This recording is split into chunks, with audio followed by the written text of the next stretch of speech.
नमस्कार दोस्तों, स्वागत है आपका इस महत्वपूर्ण विषय पर जो हम सभी के जीवन से जुड़ा है, जिसके बिना जीवन की कल्पना ही अधूरी है। जी हां, आज हम बात करेंगे दिल की बीमारियों पर। दिल ये वो अनमोल धड़कन है जो हमें जिंदा रखती है, लेकिन आज के भाग दौड़ भरे जीवन में कई बार हम इसी धड़कन को अनदेखा कर देते हैं। पर क्या आपको पता है कि दिल से जुड़ी बीमारियां कई प्रकार की हो सकती हैं और ये हृदय की संरचना, उसकी धड़कन, रक्त प्रवाह या उसकी कार्यक्षमता को प्रभावित कर सकती हैं? इस वीडियो में हम कुछ प्रमुख हृदय संबंधी बीमारियों की जानकारी हासिल करेंगे, उनके लक्षणों को समझेंगे और जानेंगे कैसे हम इनसे बचाव कर सकते हैं। तो आइए जिंदगी के इस अहम सफर में दिल की सेहत का ख्याल रखना सीखें।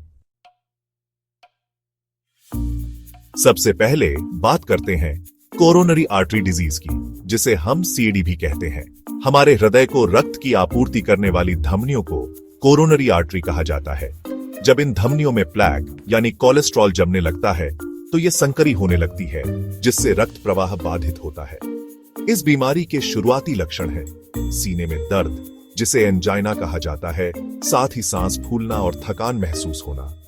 अगर आपको थोड़ी सी मेहनत करने पर भी सांस फूलने लगती है या सीने में अजीब सा दबाव महसूस होता है, तो यह सीएडी का प्रारंभिक संकेत हो सकता है।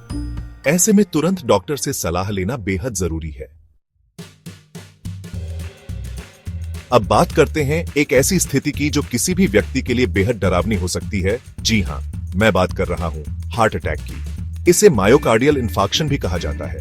यह तब होता है जब कोई कोरोनरी आर्टरी अचानक बंद हो जाती है।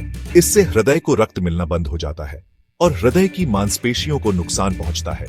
हार्ट अटैक के लक्षणों में तेज सीने में दर्द, बाएं हाथ, जबड़े या पीठ में दर्द, पसीना आना, उल्टी या चक्कर आना शामिल है। यह एक गंभीर स्थिति है और तुरंत चिकित्सा की आवश्यकता होती है। हृदय की विफलता, यह सुनने में ही कितना भयावह लगता है ना? यह एक ऐसी स्थिति है जिसमें हृदय शरीर की जरूरत के मुताबिक रक्त पंप नहीं कर पाता है। इसके कारण शरीर में रक्त और ऑक्सीजन की कमी होने लगती है। इसके लक्षणों में सांस लेने में कठिनाई, टांगों में सूजन, थकान और बार बार पेशाब आना शामिल है। यह एक गंभीर स्थिति है और इसके लिए नियमित चिकित्सा की आवश्यकता होती है।